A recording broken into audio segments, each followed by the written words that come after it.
नमस्ते दोस्तों, बिहार इलेक्शन का रिजल्ट आ चुका है और एनडीए अपनी सरकार बनाने जा रहा है। इसी बीच एक वादों और विवादों की एक आंधी सी चली थी, जहां एक तरफ महागठबंधन कह रहा था एक परिवार एक नौकरी, तो दूसरी तरफ एनडीए कह रहा था 1 करोड़ सरकारी नौकरी और रोजगार। अब बिहार का युवा ये सोच रहा है कि अगर ये दोनों ही मैनिफेस्टो सच हो गए तो बिहार के तो हर घर में कलेक्टर होगा, हर घर में इंजीनियर होगा। लेकिन चलो इसको सिंपल भाषा में सीरियसली देखते हैं कि क्या दोनों तरफ के मैनिफेस्टो सही में पॉसिबल है या सिर्फ एक चुनावी जुगलबंदी है। महागठबंधन का मैनिफेस्टो बिल्कुल एक बॉलीवुड स्क्रिप्ट की तरह लगता है, फुल ड्रामा, फुल इमोशन और फुल ट्विस्ट। सबसे पहला वादा, बिहार में हर परिवार के एक सदस्य को सरकारी नौकरी। सुना तो सबने होगा, लेकिन क्या सोचा किसी ने? बिहार में ऑलरेडी 3.5 लाख से ज्यादा वैकेंसीज पेंडिंग पड़ी हैं और हर परिवार को नौकरी देनी है, तो यानी कि करोड़ों नौकरियां चाहिए और बजट, बिहार का पूरा बजट इसमें निकल जाएगा। फिर बात आती है कॉन्ट्रैक्चुअल और आउटसोर्स कर्मचारियों को परमानेंट करने की। भाई अगर सबको तुम परमानेंट कर दोगे तो सबका सैलरी का बिल डबल हो जाएगा और पैसा कहां से आएगा? उसका पटना सेक्रेटेरिएट से लोन आएगा। अब जरा एनडीए के संकल्प पत्र पे नजर डालते हैं। विकसित भारत के लिए संकल्प नाम बड़ा ही कैची है। सुनने में ऐसा लगता है कि जैसे कोई डेवलपमेंट की बुलेट ट्रेन हो और वो पटना से सीधी सिंगापुर जा रही हो। पोस्टर पर लिखा है 1 करोड़ सरकारी नौकरी और रोजगार। भाई सुनने में तो बड़ा सॉलिड है, लेकिन आओ इसकी थोड़ी मैथ्स देखते हैं। रोजगार और सरकारी नौकरी दोनों में जमीन आसमान का डिफरेंस होता है। रोजगार मतलब आपको कोई स्किल ट्रेनिंग सर्टिफिकेट मिल गया या कोई आपका खुद का ठेला लग गया तो टेक्निकली वो भी एक रोजगार काउंट होगा। लेकिन जब आप सुनो 1 करोड़ जॉब्स तो समझ जाओ आधा करोड़ लोग ट्रेनिंग लेंगे और आधा करोड़ लोग ट्रेनिंग देंगे और दोनों को जॉब काउंट कर लिया जाएगा। और इतना ही नहीं, 9 लाख करोड़ की इंफ्रास्ट्रक्चर इन्वेस्टमेंट। अरे भाई बिहार का जीडीपी ही 8 लाख करोड़ रुपए के आसपास है। 9 लाख करोड़ का मतलब तो ये तो वही बात होगी कि बोलना वॉलेट में 500 रुपए है और शॉपिंग लिस्ट आपने 5 लाख रुपए की बना ली है। तो कहानी सिंपल है, एनडीए का मैनिफेस्टो भी हाई स्पीड ट्रेन की तरह लगता है, बट ट्रैक अभी अंडर कंस्ट्रक्शन है। अब बात करते हैं महिलाओं और किसानों की।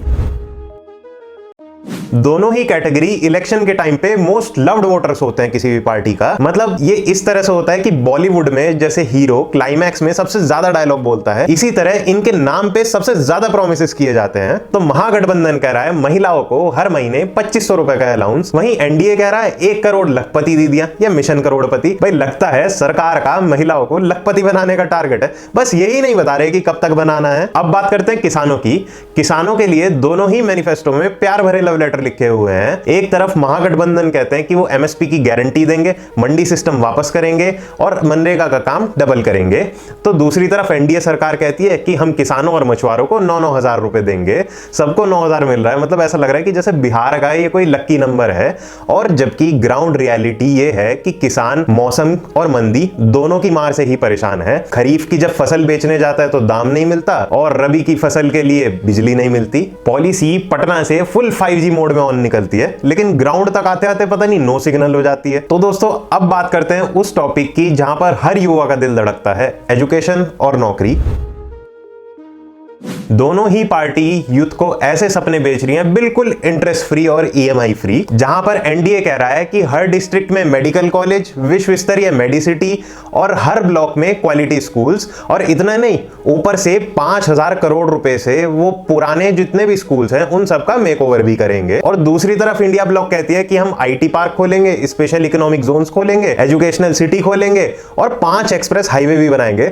मतलब सुनने में ऐसा लग रहा है कि जैसे बिहार यूएस के सिलिकॉन वैली से कंपीट करने निकल पड़ा हो। और फिर अगले इलेक्शन से पहले कहेंगे कि यार एक काम करो, इतना सब तो नहीं हो पाएगा, फिलहाल सबको रिजर्वेशन दे देते हैं और हम यूथ इमोशनल होकर इनको फिर से वोट दे देते हैं। दोनों मैनिफेस्टो यूथ को सिर्फ एक ही कॉम्बो बेच रहे हैं, मोटिवेशन प्लस सपने। क्या चीज मिसिंग है? इंप्लीमेंटेशन। अरे भाई इंप्लीमेंटेशन कब होगा? टाइम टेबल क्या है? उसकी डेडलाइन क्या है? पॉलिटिक्स में सब मिलता है, प्रेस कॉन्फ्रेंसेस मिलती हैं, प्रोमिसेस मिलते हैं, बस एक चीज नहीं मिलती, फॉलो अप। इलेक्शंस के बाद अगर कुछ नहीं हुआ तो कोई कुछ नहीं पूछता, क्योंकि यहां मैनिफेस्टो का रूल सिंपल है, सवारी समान की खुद जिम्मेदार है। मैनिफेस्टो बस एक मूवी ट्रेलर की तरह है। मूवी कब आएगी, कौन उसका डायरेक्टर होगा, कब उसकी रिलीज डेट है, ये कोई नहीं बताता।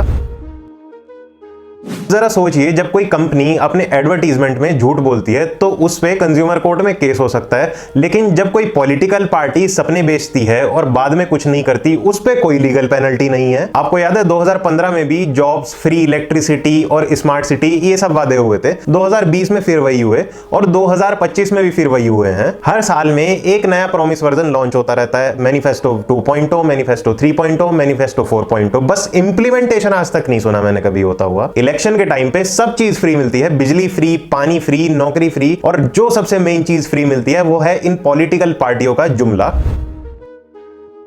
तो दोस्तों, महागठबंधन चाहता है एक वेलफेयर ड्रिवन बिहार, जहां पर हर प्रॉब्लम का सॉल्यूशन सब्सिडी और रिजर्वेशन हो। वहीं पर एनडीए चाहता है इंफ्रास्ट्रक्चर ड्रिवन बिहार, जहां पर फ्लाईओवर पे फ्लाईओवर बना दो ताकि ऊपर ऊपर से सब स्मूथ लगे। और ये मैं यूं ही नहीं कह रहा, हर चुनाव के मैनिफेस्टो का सेम हाल है, चाहे वो स्टेट का हो चाहे वो सेंटर का हो, सबकी एंडिंग सेम है। वोटर को मिलती है एक टेम्परेरी होप और नेता को मिल जाती है उसकी परमानेंट सीट। जो विन विन सिचुएशन है वो भी वोटर को छोड़कर बाकी सबकी है। अगर प्रोमिसेस पूरे ही नहीं करने होते तो इसको मैनिफेस्टो क्यों बोलते हो? एक विश लिस्ट बोल दिया करो। मतलब ये तो इस तरह से हो गया कि मैं कल से जिम जाऊंगा, ये मैं अगले महीने से पैसे बचाने शुरू करूंगा। तो अगली बार इनका मैनिफेस्टो पढ़ो तो इनके झूठे प्रोमिसेस पे मत जाओ, इनसे पुराना फॉलोअप भी मांगो। एटलीस्ट सब नहीं तो मोटा मोटा तो पूरा कर पाए। तो बिहार की जनता से क्या क्या मोटे मोटे वादे हुए थे वो मैंने इस वीडियो में कवर करने की कोशिश करी है। अब जिम्मेदारी आप लोगों की है कि जो पार्टी सत्ता में चुनकर आई है उनसे ये सब चीजें डिमांड करे। अगर आपको वीडियो अच्छी लगी है तो वीडियो को लाइक करें और कमेंट्स में मुझे बताएं कि आप बिहार की गवर्नमेंट से क्या क्या डिमांड करने जा रहे हैं, और चैनल को सब्सक्राइब करें और बेल आइकन दबा दें ताकि आपको आने वाली वीडियोस की नोटिफिकेशन सबसे पहले मिले।